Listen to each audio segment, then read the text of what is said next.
নমস্কার বন্ধুরা, RRG cooking চ্যানেলে আপনাদের সবাইকে স্বাগত। আজ নিয়ে হাজির হয়ে গেলাম কুদ্রির একটা দারুণ রেসিপি, যেটা ভাত রুটির সাথে দারুণ লাগে। তো চলুন শুরু করা যাক। আমি এখানে 250 গ্রাম কুদ্রি খুব ভালো করে প্রথমে ধুয়ে নিয়েছি, খুব ভালো করে ঘষে ঘষে ধুয়ে নিয়েছি। এখন এই কুদ্রিগুলোকে আমি কেটে নেব। দুপাশের অংশ ফেলে দিচ্ছি, মুখের আর মাথার ফেলে দিয়ে আমি ছোট ছোট করে পাতলা পাতলা করে কেটে নেব। তবে খুব পাতলা করে কাটবো না, হালকা পাতলা করে আমি কেটে নেব। দেখুন, ঠিক এইভাবে আমি কুদ্রিগুলো কেটে নিয়েছি।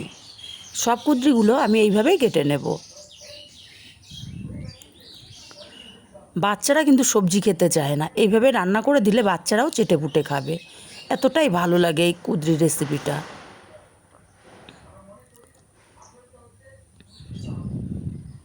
সব বাড়িতে একটাই ঝামেলা, বাচ্চারা সবজি খায় না। এইভাবে আমি কুদ্রিগুলো কেটে নিচ্ছি। দেখুন, কুদ্রিগুলো কেটে কিন্তু আমি আর ধোবো না, যা ধোয়ার আমি প্রথমেই খুব ভালো করে ধুয়ে নিয়েছি। উনুনে কড়াই বসিয়ে দিয়েছি, দিয়ে দিচ্ছি এখানে 3 চামচ পরিমাণে তেল।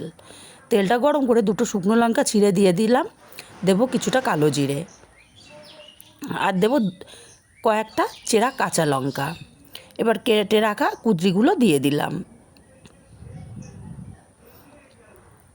আর আমার পাশে এখানে টিনের কারখানা, একটু আওয়াজ হচ্ছে, প্লিজ সবাই একটু অ্যাভয়েড করবেন।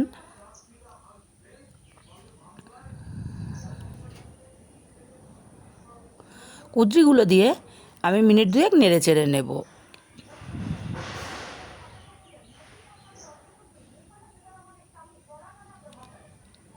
এবারে ঢাকা দিয়ে রান্না করব 2 মিনিট মতো। 2 মিনিট পর ঢাকাটা খুলে নিলাম,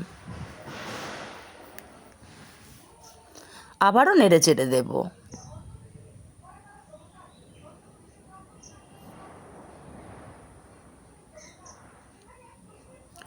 এবার এখানে আমি দিয়ে দেব স্বাদ মতো লবণ, আর দেব পরিমাণ মতো হলুদ। লবণ হলুদটা দিয়ে নেড়ে চেড়ে মিশিয়ে আমি ঢাকা দিয়ে দেবো আবারও 2 মিনিটের জন্য।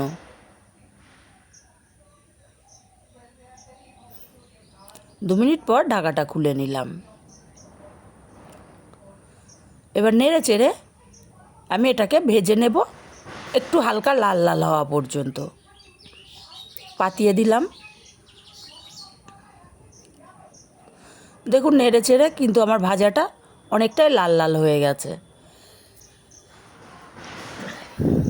এখন আমি এর মধ্যে দিয়ে দেব কুচিয়ে রাখা পেঁয়াজ। পেঁয়াজটা যদি প্রথমেই দিতাম তাহলে কিন্তু পেঁয়াজটা পুড়ে যেত। পেঁয়াজটা দিয়ে আমি নেড়ে চেড়ে আরও মিনিট 2-3 রান্না করব। তাহলে পেঁয়াজটা কাঁচাও থাকবে না, আবার পুরোপুরি ভাজাও হবে না। আমি পেঁয়াজটা দিয়ে 2-3 মিনিট রান্না করে নিয়েছি, এবার নামিয়ে নিলাম।